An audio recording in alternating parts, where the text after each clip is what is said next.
I definitely do. You reckon you got more muscle? We should actually. I'd love to do a body scan. We should. A DEXA. A DEXA scan. Yeah. Let's go do all three of us. We'll go do one. Well, we can just expense it to the podcast. Yeah, I'm not worried about expenses. We do now. Oh, well, what was your So today, what are we talking about? Building muscle fast. Building muscles fast. Yeah. All right. For sport. And you think and for not sport. you probably would be carrying more muscle. Well, It's taller. lean body mass would be the highest because you're 100 kilos. Percentage. In terms of an absolute, I definitely have more muscle. As a percentage, I'm not sure. Because you're taller. Well, you're the biggest I'm person bigger. here. Exactly. As a exactly. percentage. But here's a That's what I'm asking. here's a You'd be the paradox. lowest. Here's a paradox. You're also the weakest person here. Yeah, but you know what? The ceiling is so high in this room. I'm not upset. I'm really not upset. You've got like 30 years to catch up to my weight, so you've got plenty of time. You'll I've got 10 to overtake me. catch up to Kim and 20 to catch up to you. 20, yeah. But what do you think is a percentage who would have the highest? I think I might have the lowest body fat percentage. Oh, you definitely have the Probably, lowest. yeah. But- I'd but- say so. But also lowest muscles. So what does that mean? I just have the highest bone. No, well, You're bone just the mass. biggest human being in this room. but a lot of the time that is the case. The leanest person also carries less muscle mass. But yeah. Oh, well. We're not too far behind you when it comes to No, you guys are in all right shape, I guess. yeah. I guess, yeah. But does any of this matter? Excuse me? Well, for Well, sports not- performance, not really. Well, nothing matters if we're going to Yeah. get that existential, but Yeah. What do you got? Something deep to talk about here? No, or- I was just asking. Does any of this really matter? You never just like started training hard and building muscle and be like, what am I doing this for? no, I don't think anyone has ever said, why am I doing this? I think a lot of people would. Recreational bodybuilders need to ask that question to themselves every time they enter the Yeah, gym. but we're not What talking am I about actually bodybuilders. training for? Yeah. Yeah. Am I training just to get bigger and look better? Yeah, that's Yeah. a goal But we're as talk- well. That but is a good goal. But we like to talk about sport, and building muscle for sport can be very beneficial for performance. 100%. Definitely. Yep. We just look, the more muscle you have, the more strength and power output you have, the more explosive you are. To a point, though, like Darren's a good example of someone who has a lot of muscle, but not a lot of, let's say, endurance. Well, that Yes. comes down to the type of muscle fiber that he's comprised of. And Exactly. Darren's mainly a fast twitch athlete. Yeah, but you can also get to a point where in a lot of sports you can have too much muscle because, especially if you're You're a playing- no twitch athlete. okay. You'd be a lot of That stuff. sounds very complimentary. You'd be a mix. Me? You'd be a mix actually. I play basketball. That's But you run a lot. The more Yeah. cardio you do, the less fast twitch you have. But A most- couch Just potato. talk for the people who don't know. Just explain what we're talking about as fast twitch and slow twitch. So we've talked about it previously, but there's essentially two types of muscle. There's actually 2.5 types of muscle, but type 1, which is slow twitch muscle, and type 2, which is fast twitch muscle. So you can think of type 1 muscle or slow twitch muscle like red meat, like a cow. They move along slowly, but they're very efficient. And type 1 muscle or slow twitch muscle is very, very good for cardio and endurance. And, it's got the highest capacity, right? On the other hand, fast twitch muscle, you think of a chicken, right? White meat. This is explosive muscle. Yeah. Moves fast, can generate a lot of power, doesn't have a lot of capacity, gets fatigued very quickly, right? Now, on the extremes, like the world's best marathon runners have very, very little fast twitch muscle. They don't need it, right? It's just inefficient muscle for what they're trying to do. On the other end, you've got, powerlifters, and even further than that, you've got couch potatoes and people with disabilities that barely move. They actually have the highest amount of fast twitch muscle because, think What do you mean? Is this genetic? Yep, your ratio is genetic, but it's also influenced by your training. So you can change it. You can definitely change it, yeah. And actually, the more exercise, like cardiovascular exercise and things that you do, typically, the more slow twitch you're going to build. So for a sports person, say a basketballer, rugby league player, I know it's always position so specific different, as well. Where you need both of those things. You need fast and slow twitch. That's right. Yep.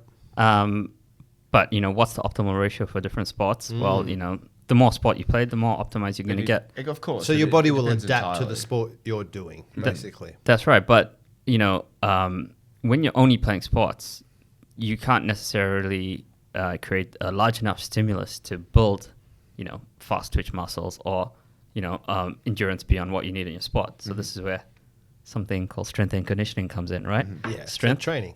Strength is about fast twitch. Conditioning is about slow twitch, right? You need both. Yep. Right? So, and it would also be, you'd look at periodizing your training to sort of target specific results. So you might do a block of, strength and power work, a block of hypertrophy work, which we're talking about today, putting on muscle fast. Then you might do more sort of muscular endurance or exactly. So another way to think about periodizing, because Hal's confused. I'm not confused. You've just got that look on your face permanently. That's just my resting face. Yeah. I'm a bit of a mouth breather myself. Yeah. Well, when you've got an IQ of less than 80, that's generally the face you carry around in life. Yeah. But yeah, basically another way to think of periodization is just like, specialized blocks of training, right? So you can have a strength block, endurance block, sport specific block. And you might position that around like when your season is. So you might do a lot of like your conditioning and your muscle building, strength building before the season. Yeah. And, blocks are one way. You can also, have like different kind of periodization, like linear periodization. Mine's pretty linear. Sorry, guys. I'm going to use the pings over here. Yeah, me too. Tell Josh to shut up. Yep. So, different types of periodization. But let's take a step back because, we want to talk about muscle here. You can go through, like, obviously one of those periodization phases is hypertrophy, right? Which is about building muscle. What is hypertrophy? But hypertrophy is literally building muscle, but not building the number of muscle cells that you have. Yeah. Yep. But building the size of your muscle cells. Yes, right. So that comes through a specific way of training. Yes. With a specific rep range. Yep. Hang on. These pings are just driving us crazy. I'll tell you what. Yeah. Yeah. Right back. Shut up. Yeah. Just mute. I'm so sorry. So hypertrophy training. When would like a sports person incorporate hypertrophy training as far as a periodization schedule? Because they wouldn't be wanting to do that during their season when they're playing. So it'd have to be an off-season thing, yeah? Hypertrophy? Yeah. So, building muscle generally can have lots of benefits for sports, but there's also cons to it, right? So, just answer the question. Well, your answer is off. He's like a politician, isn't he? No, the answer is off season, and this is when you see it's a nuanced answer, right? Like some people might not want to build more muscle, but those who do, the best time to do it's off season. Yeah, the best time to do it is when you're not, competing and not stretching yourself. Yeah, because it's a heavier workload on your nervous system, on your whole body, and it will actually affect performance. If you're doing hypertrophy training during like an on-season basketball or rugby league, it will impact your sports performance. You might put on muscle, but it's going to be at the detriment of your performance. So you need to adjust your training in season. And I would never recommend hypertrophy training in season. But continue with your diplomatic answer. Yeah. He's forgotten now. No, the diplomatic answer is, so you think about the pros of having muscles, right? Yep. In sports, right? Being stronger is going to be good. Having muscle is going to be intimidating. You can be quicker off the mark as intimidating. I love the intimidating factor is one of the main things. I 100% resonate with that. Yeah. But for me, one of the biggest pros of building muscle and, strength and weight training during the season is injury prevention and joint stability, right? Yeah, I think you still need to do some sort of lifting during the season for that. But I wouldn't do hypertrophy style lifting. Yeah. So what we mean by hypertrophy is bodybuilding style workouts, right? Yes, yeah. So no, you want to do sport specific style workouts, like explosive, like agility, mobility, that kind of stuff. Yeah. Yep. That's right. So think about multi-joint lifts, right? Squats, these kind of things are going to be quite beneficial. Compound movements. Compound movements, yeah. So we're looking purely at hypertrophy training today in the off season, or for recreational or competitive bodybuilders all year round. How might they structure their training in order to achieve that? We're talking to a lot of people that sort of probably don't understand. Yeah, so I think step one, focus on sport-specific hypertrophy. Okay. So what does that mean, right? So if you're going to be sprinting, you want to develop your glutes and develop your hamstrings, right? Yeah. Your biceps probably aren't going to help you that much when you're sprinting, right? Yeah. Although you probably see sprinters with big biceps anyway. But yeah, you want to focus on building muscles that you're going to be using.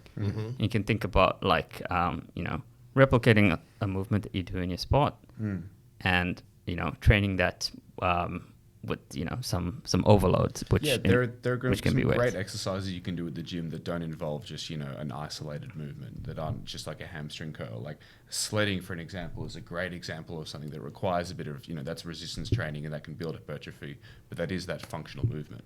It's driving forward. It is very sport specific. I probably didn't think of that coming in today, but like a soccer player as example, you're not going to need to go out there and do military presses and like to grow giant shoulders. I mean, I'd still probably incorporate some of that into my training, but it wouldn't be the focus of your training. Yeah. Well, it depends, right? Like, the only contact you're allowed in soccer is shoulder to shoulder. So, well, there you go. Maybe a bad example on my part. But it makes zero sense to just train lower body, for an example. Like you want to do the body strength. 100%. With the focus, like Darren just said, on modalities that apply to your sport. That's my biggest vice. I definitely spend too much time doing like upper body resistance training for general strength and I guess a bit of an aesthetic perspective. That doesn't really help in sport. If anything, it makes me heavier and I can't jump as high as I used to be able to. I think every guy, regardless of whether you're a professional sports athlete or like we deal with a lot of professional athletes, right? There's a strong element of the way you look as well amongst all of these athletes. Yeah, agreed. Because we talk to them. What percentage of your training is aesthetic versus functional? How? Yeah. Aesthetic is twice a week, which is upper body. That's almost entirely aesthetic. But for basketball, upper body's so important, mate. Yeah. No, sometimes. Yeah. I think a lot. Basketball is one of those whole body things. 100%. Basketball to a point for sure. But like some of the best players, a lot of the best players don't have much upper body strength regardless, because it is mostly about, same as soccer. Explosive leg strength. And agility, lateral agility and all that sort of stuff. And when strength comes in, it's a lot of lower body stuff. It's like if you're hustling for position, you're very rarely. Sometimes you're going shoulder to shoulder, but all of the time it's hips and knees. But yeah, for injury prevention, it's a must, right? So if you're playing some sort of competitive sport, even if it's at a recreational level, you still need to be in the gym to support that sport. And injury prevention is a big one. Yeah. Okay. And we talked about compound movements probably being, the best way to train, the best bang for your buck in terms of, what you're going to get out of, training when you go into the gym. Obviously, you don't have an unlimited number of sessions, right? So you have to try and get the most out of each session. Here's a question for you. Hypertrophy training then, based on that. Yeah. How many times a week would you recommend that they're training? Let's just say off-season. Depends on the split, surely. Like how if you're doing it by muscle group. If you're doing There's huge debate on splits at the moment. Lower, Push pull, upper lower, bro split, which is traditional. Compound every day. Compound every day. What would you recommend in terms of how many times do you want to hit each muscle group a week? Well, I think firstly, heaps of debate about this. That's probably the old school way of thinking, right? Like that's the bodybuilding way of thinking, where you're targeting muscle groups. I would say a good way to train is to continually practice compound movements over and over again. Is this for sports people though? If you're in there specifically for aesthetic reasons, it might be a different answer. Yes, that's right. So like I said, it's very nuanced, right? If you want to get strong without building muscle, it's actually possible, right? Even though, what's the point of that? Well, there is a correlation, right, between, having a lot of muscle and being strong, but... Well, muscle weighs a lot as well, right? So a lot of power... I'm kidding. I completely resonate with that, considering the fact that, I've gained no height in the last 3 or 4 years, but 20 kilos, I can't get my elbow in the ring anymore. Yeah. But you see, like, a lot of sports do involve, weight limits, and you might not want extra muscle. The other downside of having a lot of muscle, which is like my biggest, Achilles heel, is muscle is very metabolically taxing, right? You get tired if you have too much muscle to handle, right? And, you see it all the time. Like the most jacked guys, if you aren't going to last long in a lot of sports, right? So beyond just the weight of the muscle. It requires oxygen to get to the muscle. The more muscle you've got, the more oxygen is needed.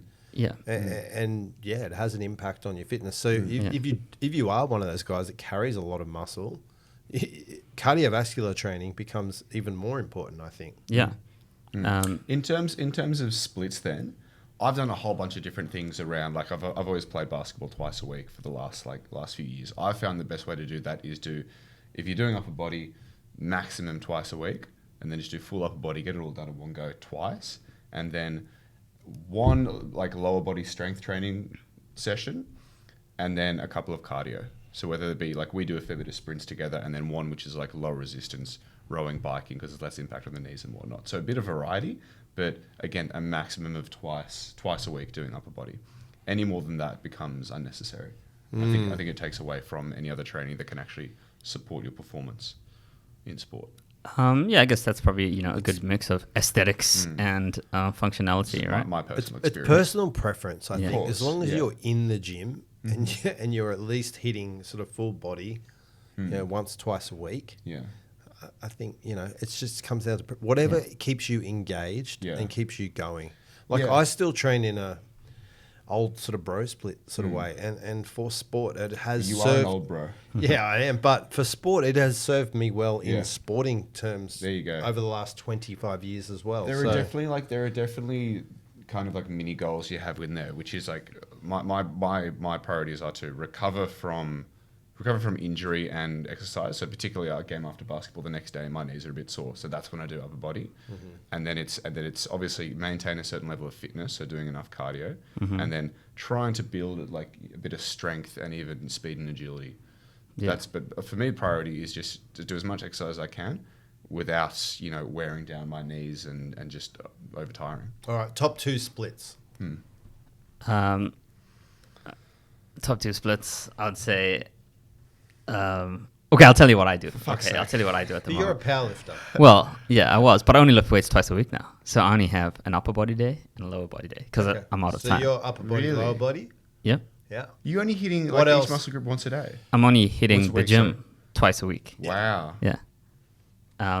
But You just lost half our listeners. No, but he's doing Muay Thai and soccer. And Yeah, all these it's other just too sports, much. So it's like you got to Yeah. know your limits as an older guy now. yeah, and I'm training 6 days a week. I'm training 6 days a week. No Yeah. bite. Yeah. I'm just lifting twice a week, right? Because I play soccer Yeah. and trying to, So you're upper body, lower body, and what would be the other split you'd recommend? the other split I'd recommend would probably be Hang on, sorry.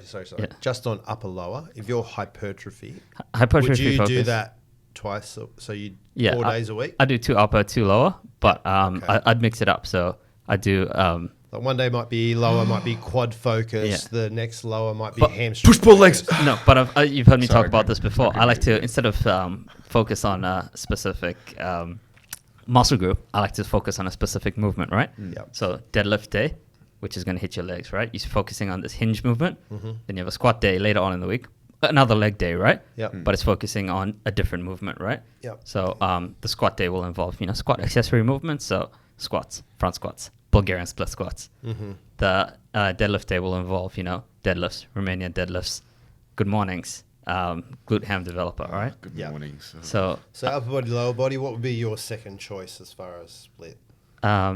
another good way could be anterior, posterior, right? That's another, What? focus on your posterior chain one day, right? So you do deadlift, So you it's do push, back. pull. Fuck Yeah, does that push mean? pull. Oh, basically. for God's sake, just say push pull. Push pull. Push pull. Yeah. So when it comes to legs, push day would be sort of squats and leg press and things like that, and pull day would be hamstring related stuff. Pretty You much, do and back push- stuff. Push yeah. pull for legs as well. I don't Yeah. mind the idea of a push pull leg split. Yeah. That's yeah, what you just said before. I like that. Yeah. That would probably be That was the first Yeah. split If I I was to- ever heard of and ever tried. yeah. If I was to, I like mixing it up too. Yeah. Like I like the idea of periodization for that reason. Yeah. You're just doing the same sort of split all the time. It does become pretty repetitive and boring. But you can periodize exercise and you can periodize loads. Yeah, true. Right. So this is what I did for many years. Right. So Monday, squat day, squat accessories. Tuesday, bench day. Finish off with a little bit of arms, but mainly focusing on lots of sets of bench, heavy bench. Right. Curls for the girls. Day, yep. Day number 3, deadlift day. All right. Do some deadlifts. Do some other leg accessory works like we just talked about. Day 4, bench again, but do some back. So it's like basically, Push-pull, sort of. yeah, kind of push pull. No cardio. Let's leave cardio out Well, of this because we're talking about hypertrophy today. Hypertrophy, right? But she's talking about his Fucking schedule. cardio king you are. Yeah, Jeez, that's all cardio king. you Come on, we talk about building muscle. cardio. We just said building. You could do both. Not about cardio. Fuck, get on the rowing machine, do both. Okay, Dude, that regime reeks of broccoli and chicken. Darren's cardio is actually when he's doing the sport. A lot of yours is too. You don't have to go out there and. Well, I guess you do if you're doing a sport. But I do way more cardio. But see, training. So what do you do? What's your split now, Hal? We've so- got Darren's sort of standard split that he's done over the years and what he's doing now. What do you do? So I play basketball on Sundays. That's not what I asked. My split. Yeah, I want to know what your Strength and strength conditioning. and conditioning. What my split is. But you're saying you play basketball. Yeah. No, I want to know about your strength training. I want to know when okay. you play basketball. Yeah. Okay. No. Yeah, I was going to go through just through the week. Oh, Is that so you meant? how you structure it around basketball? yeah, Got ya. exactly. Sorry, So I play Sundays and Thursdays. So Mondays and Fridays is when I do my upper body. Tuesdays is sprints. Wednesdays is Hang on. Tuesdays body. is sprints, sprint training. right? Yeah. Yep. What Again, do you mean? not hypertrophy, but go. You will get some growth from Well, it, but I it's guess- not specifically targeted hypertrophy training. No, not at all. Yep. It's definitely more for cardio. But Wednesday is lower body resistance training. I guess. So that's your first day in the gym. Wednesday. other than Monday. Oh. Upper body. Yep. So what does upper body look like for you? What do you So mean? shoulders, chest, back, Shoulders, chest, arms. back. Shoulders, chest, back. So you're not doing arms at all? Every now and again, I finish with Yeah. some triceps or biceps, but pretty much entirely compound movement. Well, they're all arms are incorporated into those compound course, movements exactly, that's the anyway. whole point. Yep. So Wednesday lower body, which is a mix of rowing, sledding, box jumps, step Rowing, ups, calf raises. Again, not hypertrophy. Rowing's more for the warm up or whatever. Thursday basketball, Friday upper body again, and then Saturday is like my big resistance cardio day, which Right. again is bike, rowing machine, assault bike, treadmill. Do you always do cardio the same day you lift weights? What do you mean? Like you do rowing and lift weights? I always warm up with The for lower body. warm-up's I'm not- always warming up with a cardio. warm up or doing cardio? Like No, just warm up. Like how long's a Just warm-up? warm up on the bike and the like rowing machine. quick 45-minute warm up. 10, 180. 10-15 minutes. Right. Yeah, okay. right. Yeah. Yeah. Cool. And then you. 4 days a week Yeah. currently. So I go Monday, Wednesday, Friday, Saturday. Mm-hmm. Monday is chest and biceps. Here we go. Nice. Universal chest day. Wednesday is back and calves. Mm-hmm. Friday is shoulders and triceps. And then on the weekend is legs get their own day. Abs are done on every day. Core stability every day. Yeah, it's served me well. I do sort of mix up how I train those body parts. So through some periodization, sometimes I'll do lower reps for a block. Focus on strength, power. Yeah, I'll play And I'll around focus with- on hypertrophy, and then the next block is like muscular endurance. Nice. And that would be, leading into, for say if I was doing a jiu-jitsu comp or something. So, yeah, and that would change how I do the types of exercises, not so much the exercises I do. Yeah, gotcha. So I might, on a hypertrophy thing, I'm working in sort of that 8 to 12 rep range, whereas muscular endurance, I'll still work in that 8 to 12 rep range, but I might do like a superset or a giant set. Yeah, or- gotcha. Yeah. Interesting. So like it's that. served me well through sports, played sports through that whole time. And look, I do get sore from that type of training. yeah. And it probably does impact my sports as far as, some days I'm sore getting in and doing jiu-jitsu and stuff. So I don't know if it's the smartest way. It's the way I've always done it, and it's the way If it's it sort of works kept for me. you. Yeah. Yeah, because Well, at the same But I time... am interested in a push-pull leg day, and I'm interested in trialing That's that where I for something started. that- Yeah, I like doing that, but again, just for me, it's mostly about recovering from sports. So trying to fit in as much as I can within basketball. I just don't want to be too sore on the day. All right, so we're talking about. Sorry, you go. The other thing that I do, which is beneficial for hypertrophy and helps your recovery every day, it's yoga. All right. So you might not know this, but stretching is actually. What were you about to say? Something inappropriate. Stretching actually, helps you grow muscle. People don't know that, but it I does. stretch a lot. Rating stretching. Just quickly, But you stretch because you're broken. I'm stretched because flexibility helps with explosive movement. Yeah. Nutrition. What do you guys do to support in terms of building Fast muscle growth. Yes. Yep. Did we really cover what's the best modality for fast muscle growth for training? No. We didn't. So, Which is? I think if you fast muscle growth is your only goal, that's all you're saying. It's not applied to a sport or anything like that. And it's hard to argue that the biggest guys on the planet are always bodybuilders, right? And they're generally doing split routines, parts, focusing on body parts. Yeah, good point. And a lot of the guys are actually doing not a weekly split. A lot of them do like a fortnightly split. So outside of splits, what does that look like, right? Yeah. Rep range, moderate rep range, 6 to 12. Always what they talk about for hypertrophy, right? Yep. You're going lower than that, you're building strength and less muscle. Yep. You're going higher than that, you're building muscular endurance and might not necessarily optimize your hypertrophy. Yep. What about exercise? Compound movements. Compound movement, but what about within that, right? There's an eccentric phase and there's a concentric phase to every movement. So, eccentric is against gravity. So if you think about a bicep curl, on the way down is against gravity. That's eccentric. On the way up, concentric, right, is... Everyone thinks the concentric phase is the most important. Yeah. It's actually about the muscle lengthening versus the muscle shortening phase, right? And time under tension. Exactly. So, what's best for building muscle? What's best for building strength? Well, an eccentric phase, lowering, right, in a bicep curl, which can be applied to every movement, is that kind of builds strength and control, right? Control is very important because, balance and coordination are very important. So going down on a squat, for example. Yes. Yeah. Yeah, you want to control that part of the movement. You want to control that? Whereas going up. A lot of people don't, and you see it mainly on lat pull downs, right? People pull it down and then it's really fast. They let it back up. It's controlling the movement through both phases of the Whereas movement. the most eccentric. important. The concentric. Concentric, sorry. What's that for, Hal? You should know. This is what you do all the time. Strength and explosive movement. Yeah, power output, right? Power, so box jumps, for example, is a purely concentric movement, right? Like there's no eccentric phase. You're jumping up. And it's also, in a squat, that's coming up. Do you Right? just but stay, you do lower you yourself just in stay a at the top of the box and just stand there? Don't you just jump back down? I fall back down. That's a good point, though. Some people step back down. Yeah. Some people jump back down. Yeah. You'd probably jump Well, this back is why down some for people say basketball. step ups are actually better than box jumps. Yeah. Well, I do both. I think box jumps are better for explosive, but it's also for basketball. Do you want to jump back down and for the impact? That's your training for that as well.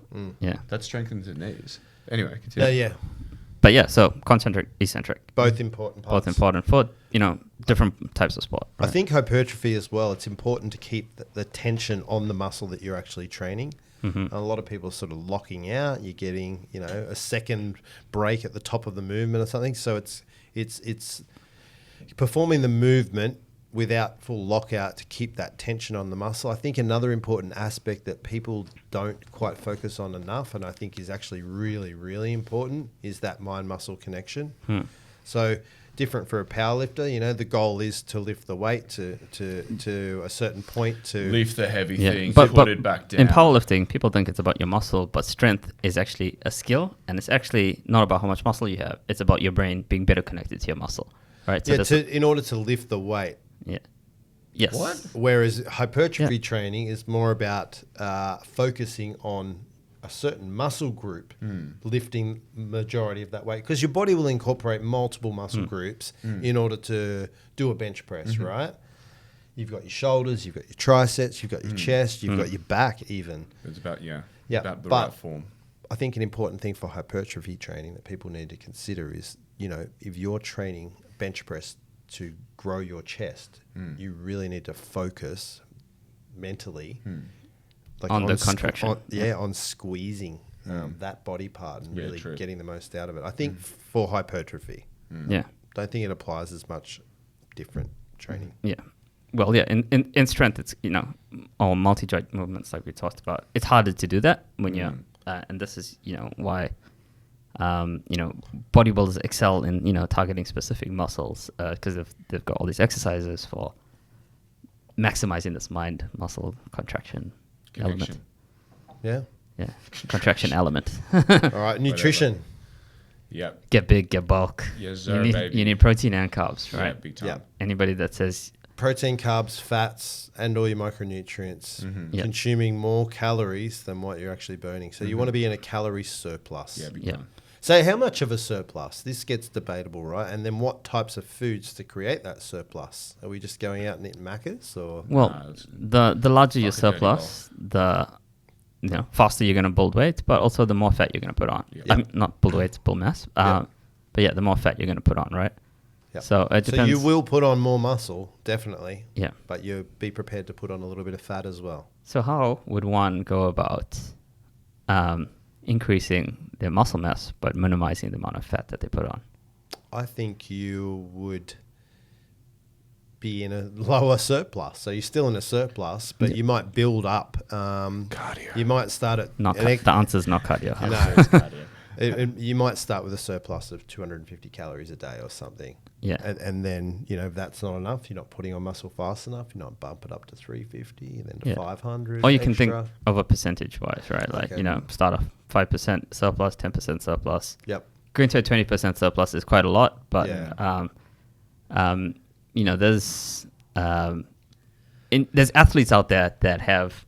that are consuming 5 times the amount of calories that normal people are consuming, right? Yeah, so they need it. They're expending that energy. But beyond just aiming for, to be in a surplus, to be in a specific surplus, there are a lot of people out there who I know in particular who struggle to even hit just the base amount of calories they need.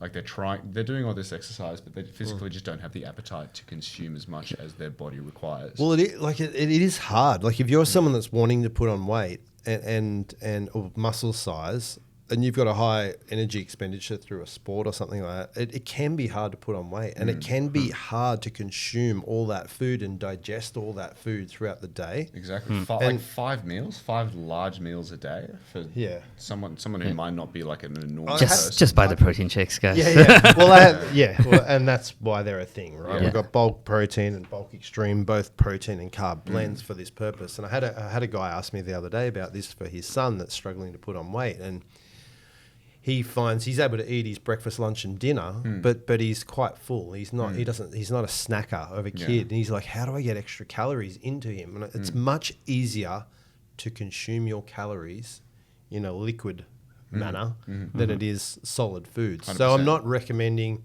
go out and just have protein shakes all day. They're called a supplement by by definition. That's the point. They supplement the remainder your whole of your diet. Yeah. So if you're someone that's sort of struggling all I eat is protein shakes. Shut up. If you're struggling to eat, large enough amounts of food to put on muscle, the easiest way is just to drink extra calories and you have those as a snack throughout the day. Yeah. And obviously quality is so important as well.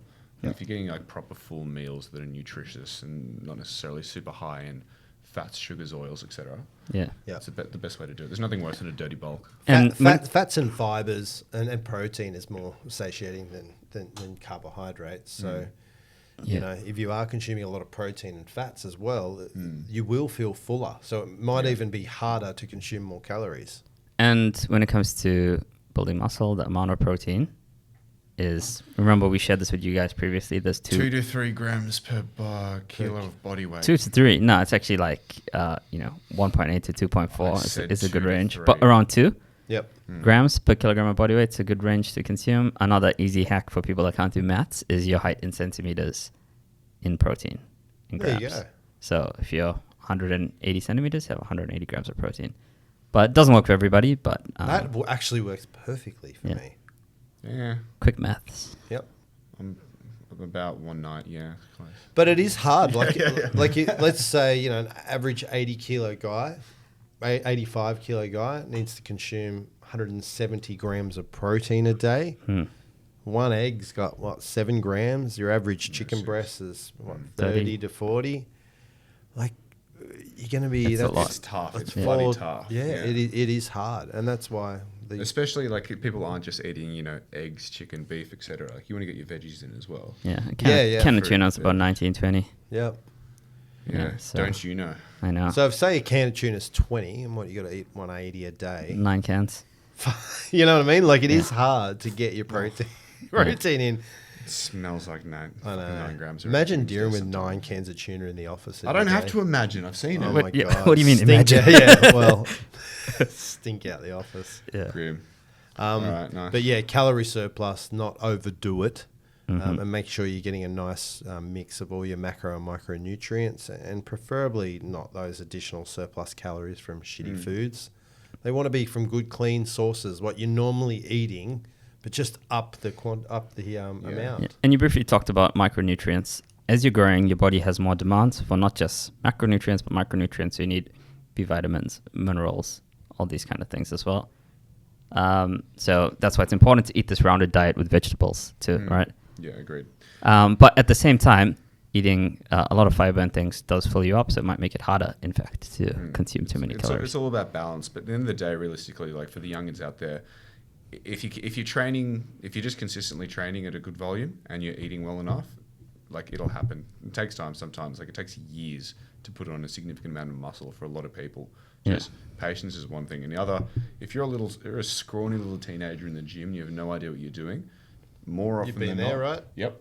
More often than not, the biggest guy in the gym has plenty of advice for you that he's willing to share. You just got to ask. It's always worth, I find, asking advice from people in the gym, especially if they're doing an exercise that you're not familiar with. Yeah, nice. Cool. Have you got a Miyamoto Musashi quote? He's got an AI one for you, so have you? that'd be good. The AI one is actually terrible. Do you want to hear it? Not really. Okay. You give us Okay, your one. I've got a good one though. I've got a good one too. Miyamoto Musashi. Yes. What did he say? I'll go last.